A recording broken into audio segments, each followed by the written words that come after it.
उपन्यास मैं भी भारत, लेखक अजय सिंह राणा। अजय सिंह राणा मूलतः हरियाणा से संबंध रखते हैं और पिछले 20 वर्षों से चंडीगढ़ में रह रहे हैं।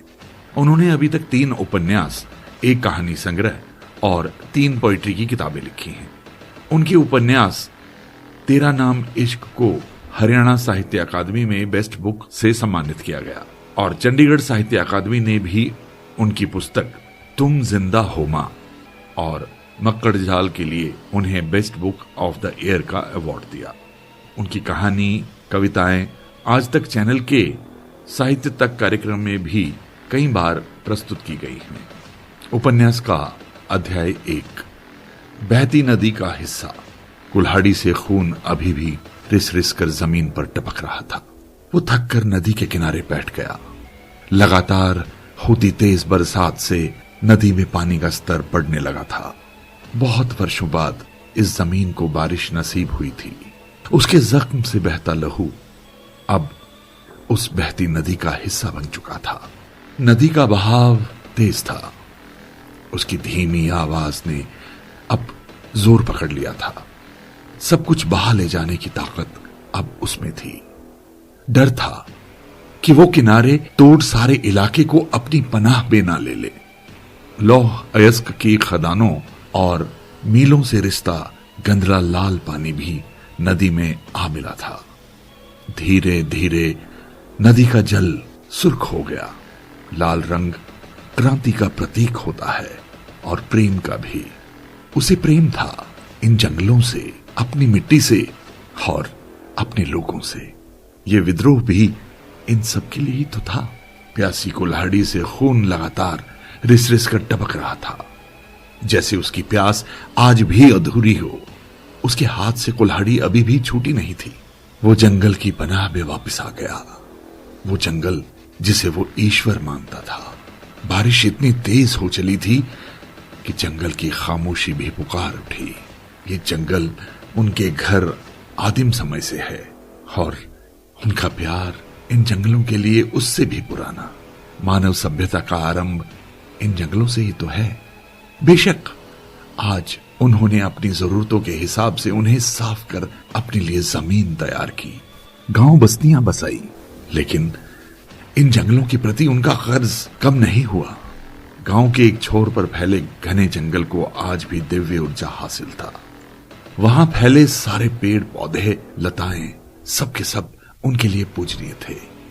जंगल के खास हिस्से को भगवान का निवास स्थान माना जाता था।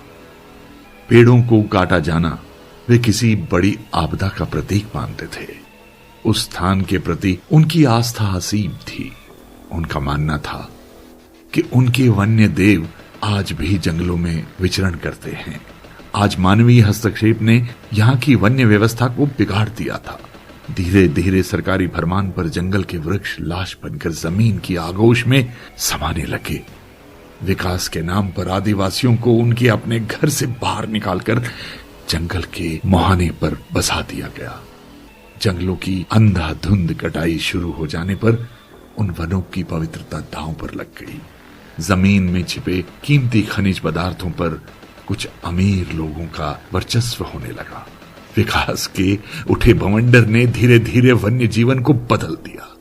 घर से बेघर लोग अपने घर को बर्बाद होते कैसे देखते? गायब होते अपने जंगल, अपनी जमीन की दुर्दशा पर कोई रोने वाला नहीं था। धीरे धीरे एक आवाज हलक से उठ रही थी, उस व्यवस्था के खिलाफ जिसे जनता के द्वारा ही चुना गया था।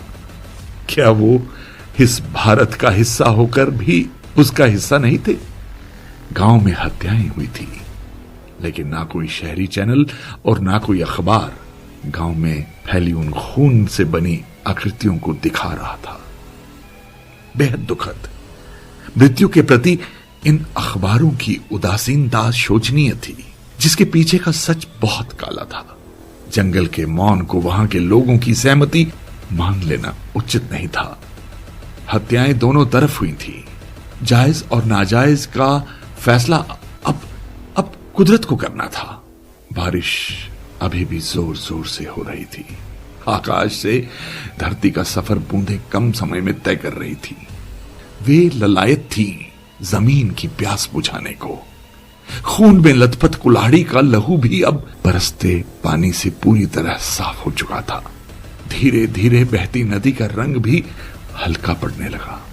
उसके जिस्म से रिश्ता लहू भी अब बंद हो चुका था, लेकिन उसकी सांसें अभी भी चल रही थी।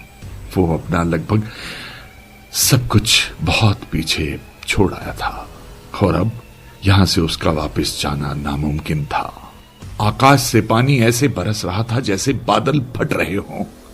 वर्षों की प्यासी जमीन आज तृप्त हो रही थी।